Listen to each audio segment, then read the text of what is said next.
Muy buenos días para todos. Desde la Organización Cultural Timbalé y la Universidad de AFIT queremos darles la bienvenida al Foro de Arte y Liderazgo Social 2022, un espacio de encuentro que reúne a expertos, personas y organizaciones con un profundo deseo de contribuir a la construcción del país a través del arte y la cultura, para seguir enriqueciendo el debate en torno al rol de las industrias creativas y culturales en el desarrollo social, económico y cultural de distintas comunidades, regiones, países y del continente. Desde sus inicios, la organización Timbalé ha tenido como objetivo conectar personas, organizaciones y comunidades para construir tejido social, empoderando a jóvenes de comunidades vulnerables a través del arte, brindándoles escenarios seguros a nivel social y cultural para que exploren, descubran y divulguen sus talentos y se sientan parte de una comunidad que no solo los contiene, sino que también los respalda en la búsqueda de oportunidades que les permitan desarrollarse integralmente. En este año 2022 y en el marco de nuestra sexta versión del Festival Internacional Timbalero Fest, quisimos ampliar nuestra visión, abriendo la puerta a nuevos lenguajes que nos permitan comprender diferentes perspectivas e intercambiar experiencias para enriquecer este diálogo y así vincular a otros sectores desde cada uno de sus contextos, fomentando sinergias que abran el camino a un nuevo tipo de liderazgo social fundamentado en el arte. En esta oportunidad contamos con la representación del Banco Interamericano de Desarrollo, en cabeza de Alejandra Luzardo. Ella es líder en innovación y creatividad en el grupo BIT, donde dirige iniciativas sobre las industrias culturales y creativas, el emprendimiento creativo y las nuevas tecnologías. También coordina la investigación, diseño, ejecución y evaluación de proyectos en los sectores de la economía naranja. Alejandra actualmente está articulando el diálogo de políticas para el sector de la economía creativa con un eje intersectorial para repensar cómo potenciar la contribución del sector en el empleo y en la reactivación económica de América Latina y el Caribe. Encabezó la creación de Idear Soluciones, Demand Solutions, un modelo de negocios que aplica la lógica empresarial y enfoques creativos para abordar problemas en temas como salud, transporte, energía y seguridad ciudadana. Su trabajo cubre diferentes ámbitos del sector de entretenimiento y tecnologías disruptivas, construyendo soluciones tecnológicas en línea a través de una variedad de organizaciones internacionales. Es miembro fundador de Prodiseño, Escuela de Comunicación Visual y Diseño en Caracas, Venezuela. Tiene una maestría en Comunicación y Producción de Cine de American University, Washington, D.C. Además, ha sido reconocida por su participación en Singularity University y Harvard University. Alejandra ha participado como jurado en varias competencias de startups a nivel internacional, como The Big Ideas Student Innovation Contest de la Universidad de Berkeley, 100 for 21st Century Skills de Index Project, entre algunos otros. Sus artículos de opinión se han publicado en El País, América Economía, El Tiempo, Financiero, Forbes, México, La Nación, Milenio, Nesta y muchos periódicos y revistas internacionales. Así que, Alejandra, bienvenida a este espacio. Es de verdad un honor y un verdadero placer contar con tu presencia en nuestro foro. No, que muchísimas gracias, Jorge, qué maravilloso. Bueno, después de leer toda esa información, solamente me queda decirte que estoy súper agradecida y contenta de poder ser parte de Timbalero Fest. Creo que este tipo de espacios son tan relevantes para todas las audiencias, en particular como me contaba, se enfocan en la danza y en la música. Así que bueno, comencemos nuestra charla a ver qué podemos hacer para potenciar todo este ecosistema en Colombia. Gracias, pues justamente esa es la idea. De verdad estamos muy felices de contar con tu experiencia en nuestro foro y será un aporte fundamental para que nosotros como agentes aquí en Colombia y para también en América Latina sigamos entendiendo todas esas herramientas y claves importantes a la hora de repensarnos cómo fortalecernos en todos estos emprendimientos de la industria creativa y cultural. Así que pues arranco con la primera gran pregunta que tenemos todos aquellos que nos queremos dedicar a esto, y es inicialmente, ¿qué deberíamos considerar todos estos agentes del sector creativo si queremos emprender y si queremos ser exitosos en esta industria cultural? Bueno, muchísimas gracias. Es una gran pregunta. No hay una fórmula exacta para el éxito, para el crecimiento o para comenzar. Yo creo que lo primero que tienen que poner sobre la mesa es su gran pasión por lo que están haciendo. Sin embargo, en varios análisis que nosotros hemos hecho en el sector creativo, nos dimos cuenta que hay algunas deficiencias, ¿no? y que creo que es ahí donde está quizás una gran oportunidad de aprendizaje, ¿no? Cuando, por ejemplo, una persona que se dedica a la danza o a la música o a los videojuegos, etcétera, quiere introducir la manera de gestionar sus proyectos o los gestores culturales como un emprendimiento, no necesariamente estas personas tienen todas las capacidades en una, ¿no? Y que eso pasa mucho en nuestra región, ¿no? Que todo el mundo hace de todo para sobrevivir, ¿no? Pero creo que aquí hay una gran oportunidad de que nos necesitamos ser un poco más abiertos y aliarnos con personas que nos puedan apoyar. Por ejemplo, cuando hablamos de contenidos, lo más seguro es que necesites a alguien que te pueda aconsejar todos los derechos de autor en términos de esos contenidos o cómo administrar una empresa, que generalmente las personas que están en esta industria no lo saben. Entonces creo que una de las grandes oportunidades es poder abrirse a la idea de poder agruparse entre personas que quizás tienen los mismos desafíos o diferentes personas que puedan aportar a ese emprendimiento, negocio, esa idea en la que tú quieres gestionar. Sí, muy interesante que en primera instancia siempre cuando se habla de sector creativo y cultural se piense desde la pasión, ¿no? A veces, o sea, la pasión casi que siempre está ligada de manera natural con aquellos que nos dedicamos a lo artístico por esa búsqueda finalmente que hacemos hacia adentro para poder expresar nuestras ideas.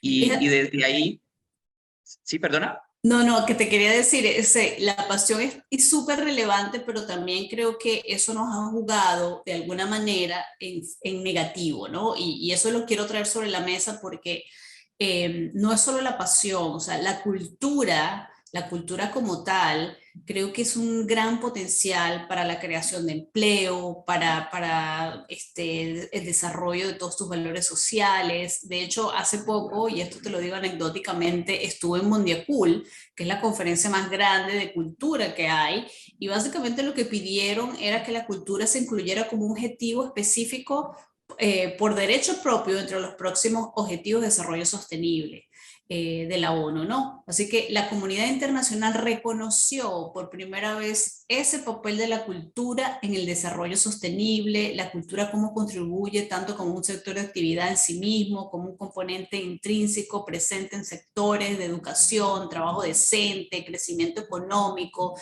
la de reducción de la desigualdad, el medio ambiente, la promoción de la igualdad de género, la innovación y sociedades específicas e inclusivas. Entonces creo que la pasión es la clave, pero además tenemos que ser conscientes los creativos que todo lo que estamos haciendo tiene un impacto en otros sectores, en nuestros países y también en el desarrollo social. Sí, justamente, y ahí aprovecho para agradecer a toda esa gestión, todo ese trabajo que han hecho los gestores culturales y también aquellos que seguimos creyendo en el arte como herramienta de transformación. Y justamente iba a consultarte por eso, porque es cierto que el artista, el creativo, lo mueve mucho la pasión por sus cosas, pero a veces incluso en muchas instituciones, y aquí meto a las instituciones también académicas, no nos preparan para entender este concepto de la industria creativa y cultural como un eje fundamental para el desarrollo económico, social y cultural de las regiones y países. Entonces, sé que hace poco hubo una publicación que se llama Futuro Naranja, donde allí se planteaban varios desafíos que tú identificaste, sobre todo en este sector del emprendimiento. Nos acabas de contar un poco acerca de esos desafíos, pero si quieres de pronto contarnos un poco más de esos desafíos específicos y cómo recomendarías a nosotros como agentes de este sector abordarlos. Sí, fíjate que en Emprender un Futuro Naranja, que fue una publicación que básicamente tuvo ese enfoque, ¿no? Aquellos que quieren emprender en esta industria, que hicimos un análisis, trabajamos con una gran colega, Leticia Gasca, con el Instituto del Fracaso, para entender qué nos hacía fracasar a aquellos que estábamos incursando, ¿no? Y fíjate que no fue muy diferente a cualquier otra empresa. Y las tres principales causas de estos fracasos, en estos emprendimientos, fueron una mala planificación financiera, o sea, tenemos que poner atención en nuestras finanzas, una falta de comprensión del mercado, o sea, muchos de nosotros decimos, quiero estar en Broadway, pero no podemos gestionar nuestras propias actividades, tanto financieramente o no sabemos a quién nos dirigimos, o sea, cuál es la apuesta de valor de nuestra creación. Puede ser un espectáculo, puede ser un producto físico o no, puede ser un contenido digital. No sabemos con qué mercado estamos compitiendo y eso es muy importante para poder realmente hacer que nuestras empresas crezcan. Y por último, la tercera, hay otras más también, pero creo que estas son las tres más importantes, es el flujo de eficiente de efectivo. ¿Y a qué se refiere eso? Si yo tengo una empresa y esto funciona, puede funcionar para el desarrollo de una película como para el desarrollo de un objeto físico, ¿no? Si tienes la oportunidad de que alguien quiere invertir en tu empresa y te va a pedir, no sé, el desarrollo de 4 espectáculos más o una película de alta gama, ¿no? Seguramente para ello vas a necesitar más personas, vas a necesitar más desarrolladores, quizás nuevos empleados, nuevas máquinas, una serie de factores que te pueden llevar a la quiebra si no estás preparado financieramente. Nosotros los emprendedores creativos, y yo me considero una de ellas, tenemos ese gran desafío de dónde vienen estos recursos que van a apoyar a nuestros emprendimientos. Hay una desconexión entre lo que significa ir a un banco y pedir un préstamo. Por lo general ese préstamo no necesariamente te lo van a dar porque hay una desconexión de todas las características que tiene una empresa creativa, ya que estamos hablando de intangibles y los intangibles se traducen en alto riesgo. Entonces creo que hay una gran oportunidad para muchas empresas, para los bancos, para las nuevas fintechs que han venido a ocupar un espacio relevante en nuestras economías, de poder entender un poco más la gran oportunidad. Sí, son empresas de alto riesgo, pero a su vez son empresas que tienen un retorno gigante cuando lo logran, ¿no? Entonces creo que es allí donde está uno de los 3 desafíos de todas estas empresas. Y también, no me quiero alargar mucho, pero me gustaría contarte un poco también el desconocimiento que hay de parte de la banca y también de parte de los mismos creativos de cómo son estas empresas. Hay una fantasía en el mundo de que estas empresas están conformadas por personas de 20 años, que fueron a Silicon Valley, crearon todo esto y se hicieron famosos, y eso no es una realidad para América Latina. Los empresarios creativos, por lo general, en este proyecto que hemos desarrollado, tienen aproximadamente 35 años, no es su primer emprendimiento necesariamente, son personas que quizás por mucho tiempo han trabajado en sus sueños, esos sueños que hablamos al principio, en esa pasión, pero lo han hecho como un proyecto aparte del día a día y del trabajo, que de repente no están trabajando en sus propias industrias o en sus propias, no están trabajando en lo que más les gusta hacer, ¿no? Entonces, creo que todo eso tiene que ver con, de alguna manera, en esa ecuación, cuando haces este diagnóstico, que todos estos factores influyen a que tu empresa de alguna manera le vaya bien o le vaya más o menos o le vaya peor, ¿no? Entonces creo que esto es muy importante, que podamos entender cómo funciona el mercado, pero también nosotros mismos reflexionar acerca de lo que necesitamos. Un tema muy interesante es cuando hicimos estas encuestas, muchos de los emprendedores sí tenían estudios universitarios, pero cuando les preguntabas, ¿dónde aprendiste a ser emprendedor o a desarrollar este negocio? Decía, sobre la marcha. ¿Por qué? Porque nuestro sistema educativo hoy en día no necesariamente, desde siempre, desde el inicio, te pone ese granito de arena y te dice, mira, tú puedes ser emprendedor, tú puedes tener tu propio negocio, tú puedes crear esto, ¿no? ¿Qué es lo que, qué es lo que, Juan, tú me decías al principio? O sea, hay que graduarse primero para luego ser emprendedor. Eso es una visión errónea, vieja. Creo que todos, cualquier persona, cualquier edad, sobre todo ya cuando estás en high school o no sé cómo le dicen en Colombia, pero cuando ya estás a punto de graduarte en los últimos 4 años, pueden tener la capacidad de hacer todas estas empresas y de hecho desde antes, porque aquí vemos chicos que comienzan mucho antes, ¿no? Pero sí, ahí hay un espacio muy grande para las universidades, para aquellos que ofrecen oficios en diversos sectores, cursos, etcétera, que se hable del concepto de cómo emprender con tu pasión y para una empresa creativa que, como te dije ya, tiene varios desafíos. El otro tema es la gran oportunidad de género. Muchas de las empresas creativas, por ejemplo, en el estudio que hicimos teníamos un 13% de más mujeres en emprendimiento que otro tipo de sectores. ¿Y qué es lo que eso se traduce en una gran oportunidad en invertir en este tipo de empresas para que más mujeres puedan liderar y ser parte, no solamente ser parte de la compañía, sino también liderar este tipo de negocios, ¿no?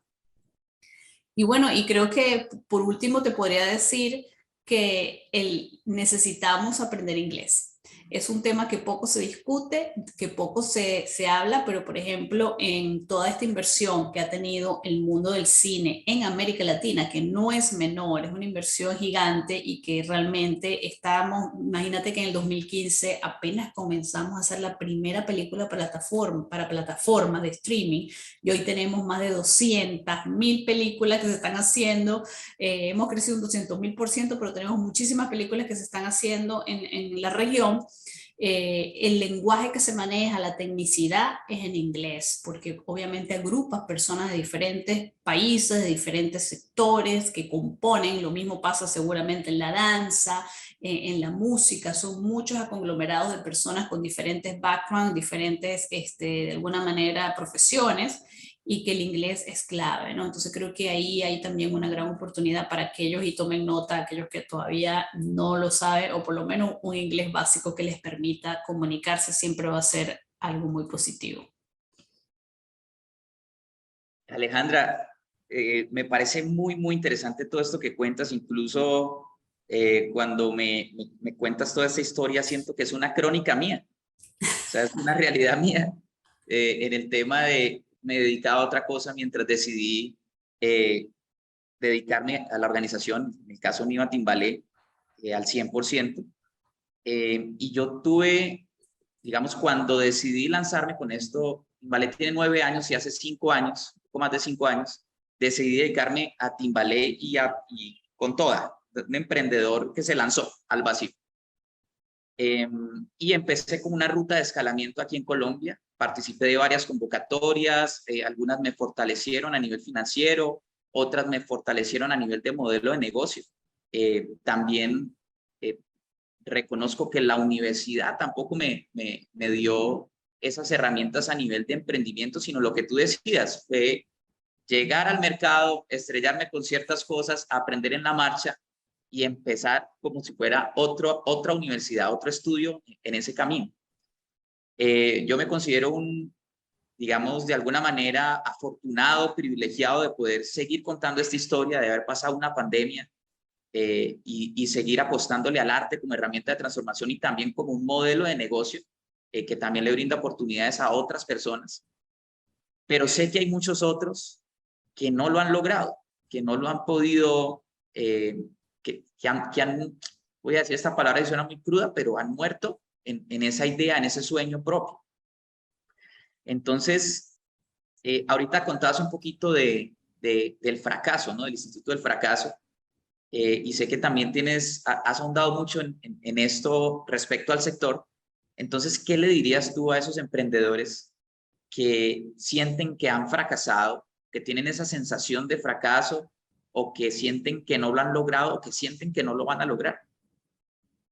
Sí, fíjate que yo creo que no es fracaso como tal, esa palabra es bastante dura, yo creo que es una ecuación, un peldaño para el crecimiento. En cada fracaso, lo más importante es el recorrido que has podido hacer y todo lo que has aprendido en ello y que obviamente esperamos que lo apliques en el próximo intento para que no te vuelva a suceder.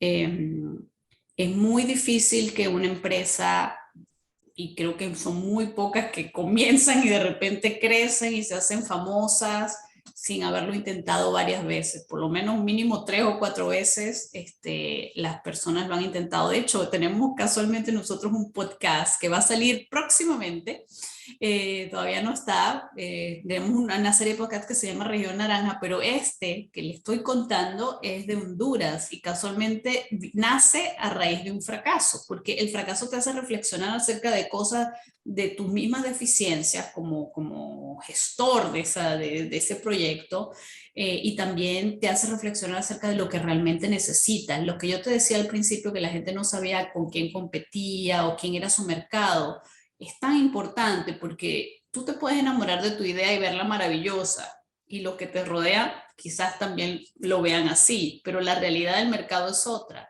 Quienes van a comprar, quienes van a hacer un download, quienes van a consumir, quien te va a leer, quien va a ir a ver tu espectáculo, son los espectadores, ¿no?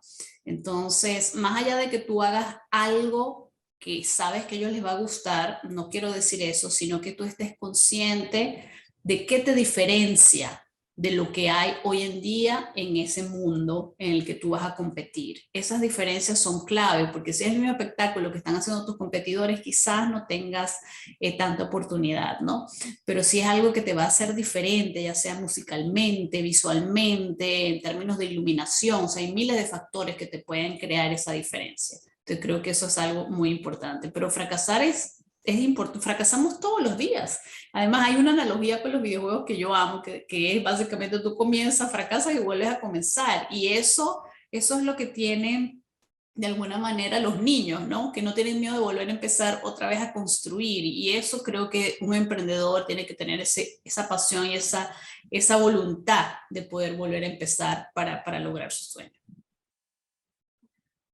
Esto que me dices me inspira mucho porque también como tú pienso que el fracaso es una palabra muy fuerte.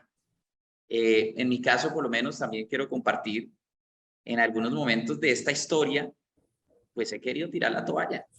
Quiero tirar la toalla porque ha sido duro, o sea, pasar una pandemia y en este sector también que a veces todavía nos falta seguir avanzando para generar más oportunidades o, como dices tú, para que en el sistema se entienda la importancia de las herramientas creativas y culturales para el desarrollo de las regiones. Todavía nos falta como avanzar mucho. Sin embargo, esto que me dices es inspirador y o sea, no existe, el fracaso es no intentarlo.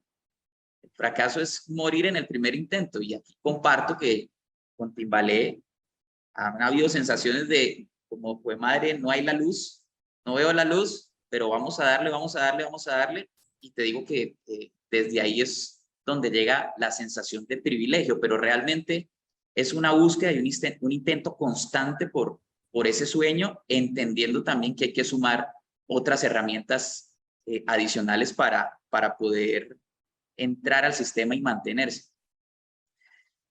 Desde este punto de vista, hay una herramienta que a mí me ha parecido fundamental, por supuesto, y es todo ese pensamiento financiero, ¿no? Muchas veces en esa sensación de cuando llega ese tirar la toalla es porque, claro, las cuentas llegan a final de mes y no cuadra, y tú quieres también responder con la gente que está aquí, con las obligaciones, quieres entrar en lo formal, pero a veces lo formal entonces resulta que son más impuestos y demás, y empiezan toda esa carga financiera a ahogarnos un poquito.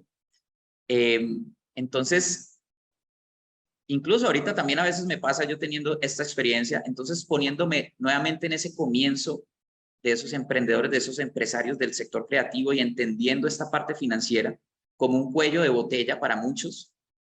¿Qué instrumentos hay y cómo podemos abordar esta sensación a veces sí, del cuello de botella financiero?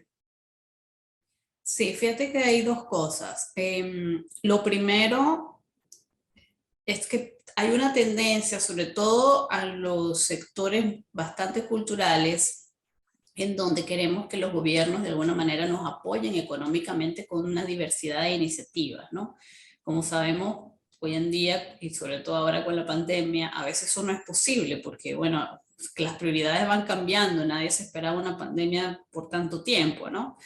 Y cuando nosotros hicimos el análisis de Emprender un Futuro Naranja, para realmente entender de dónde viene la plata a los emprendedores en esta ecuación, volvemos a ver la misma radiografía. Los emprendedores por lo general hacen sus emprendimientos con su propio dinero, y la banca y los gobiernos están en los últimos peldaños. Entonces, tomando en cuenta esa reflexión, sin ver lo positivo o lo negativo, porque creo que ahí puede ser bastante larga la conversación, creo que hay un montón de opciones A veces nosotros no nos damos cuenta, hay muchos fondos internacionales que apoyan a una diversidad de festivales. En el caso de ustedes, yo diría que siempre tenemos la tendencia a buscar lo que sabemos, pero a veces necesitamos indagar un poco más. Muchos de estos fondos concursables que no necesariamente dan nuestros gobiernos, los dan otros gobiernos a nivel internacional, son para apoyar estas iniciativas por muy pequeñas que parezcan, pero no sabemos cómo aplicar a ellas, ¿no? Entonces ahí hay un desconocimiento también de cómo poder acceder, ¿no? Nosotros en el banco, yo creo que eso no debería para nada desanimarlos y necesitan seguir buscando de alguna manera esta manera de lograrlo, pero es el sector privado más que nadie para mí la solución a esta demanda tan grande que tenemos de creatividad. Es el sector privado el que al final de cuentas maneja todas estas empresas, es el sector privado que tiene que tener una responsabilidad social para poder seguir apoyando para aquellos que están comenzando o para aquellos que de alguna manera van a ser contratados por ellos mismos. Por ejemplo, en el caso audiovisual, donde nosotros hicimos un estudio que se llama Detrás de Cámara, pudimos darnos cuenta que había una deficiencia en el sector audiovisual, a pesar de toda esta inversión, o sea, que plata hay para hacer películas, no tenemos el talento preparado. Entonces, la pregunta es, ¿quién prepara este talento? Entonces, creo que ahí hay una vez más, un momento clave para que el sector privado también se involucre, no solamente los gobiernos, sino que el sector privado tome manos en este asunto y pueda invertir en estos próximos talentos como un tema de responsabilidad social y porque además ellos necesitan más personas capacitadas. Y yo siempre pongo este ejemplo porque me parece interesante. Cuando Facebook comenzó, cuando estas plataformas comenzaron en el mundo del Internet, que nadie tenía mucho conocimiento, que era una propaganda online y cómo la podíamos hacer, todas estas compañías invirtieron gratuitamente en enseñarle a sus usuarios de cómo hacerlo. Creo que algo de eso va a suceder en el futuro. Y ya está sucediendo ya con las plataformas y con muchos otros elementos que tienen que ver con el mundo de los contenidos en particular, ¿no? Entonces creo que es ahí donde el sector privado puede hacer realmente un gran impacto.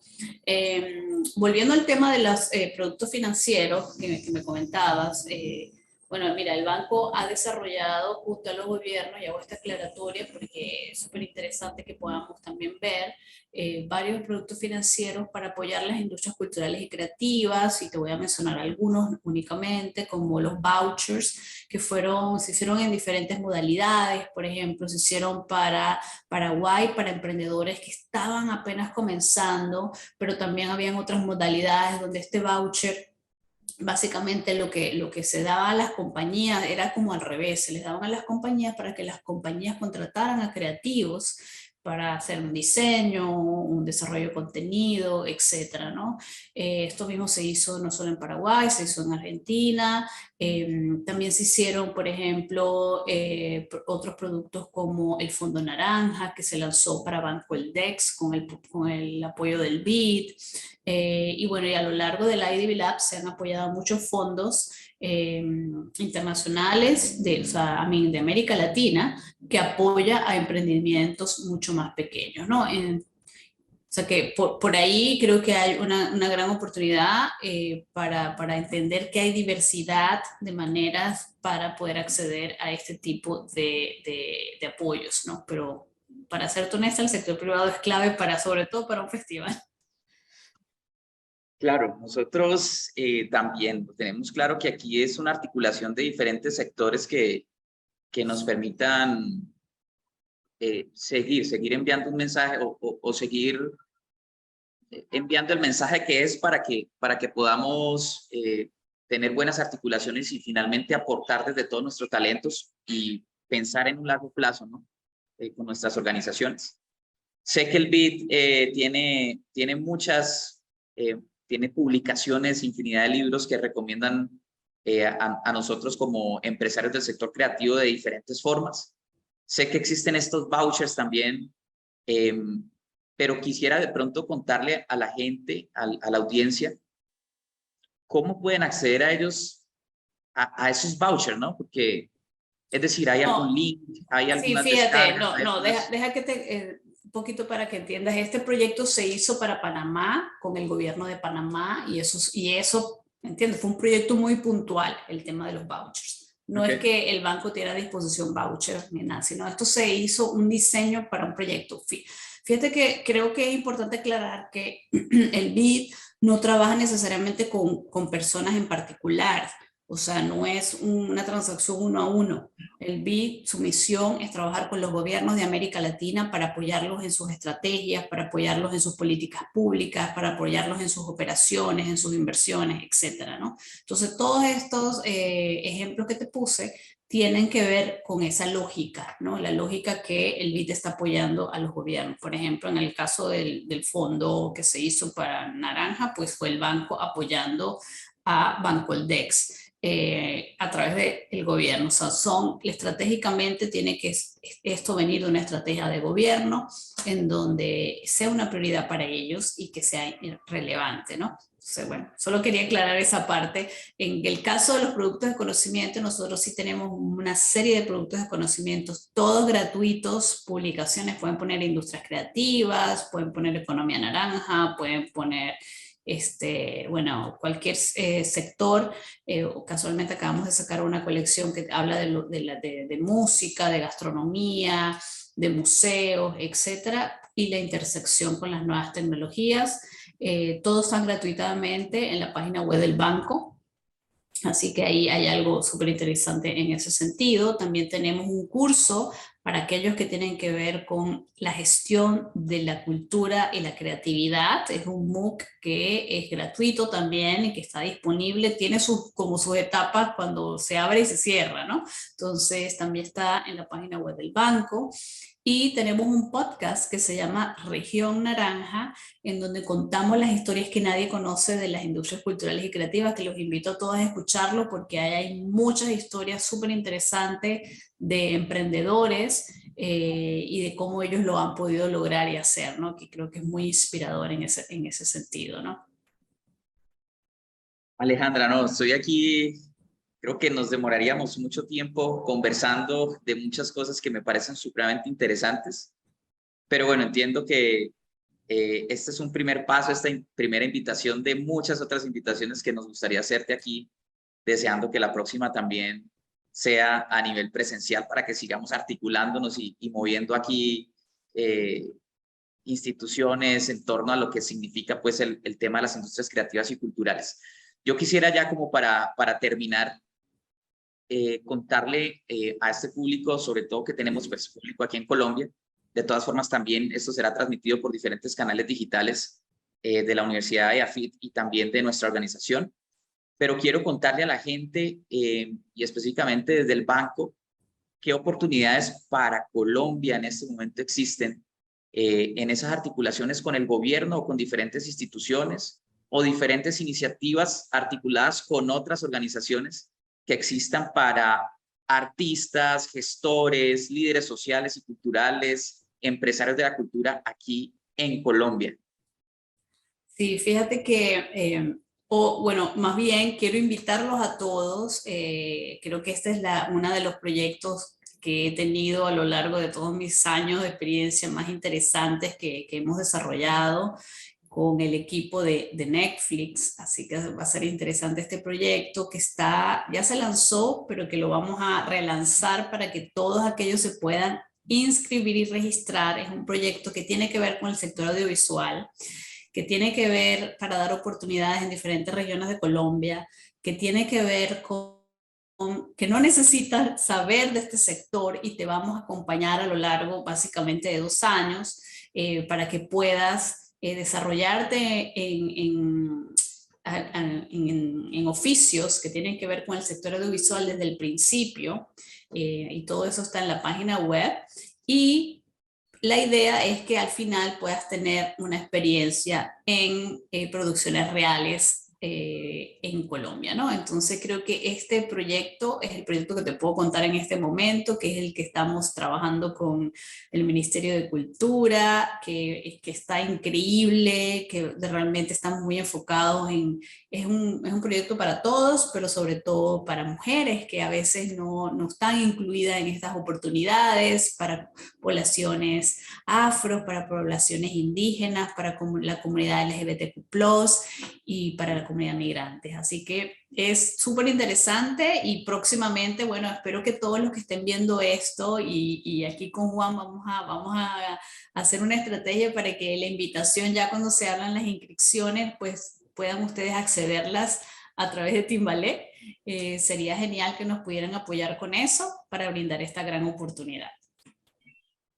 No, pues de mi parte estaré aquí a la espera para compartirlo por todo lado. Alejandra, te agradezco profundamente por compartir toda tu experiencia, tanto personal como a través de la organización que representas con nosotros.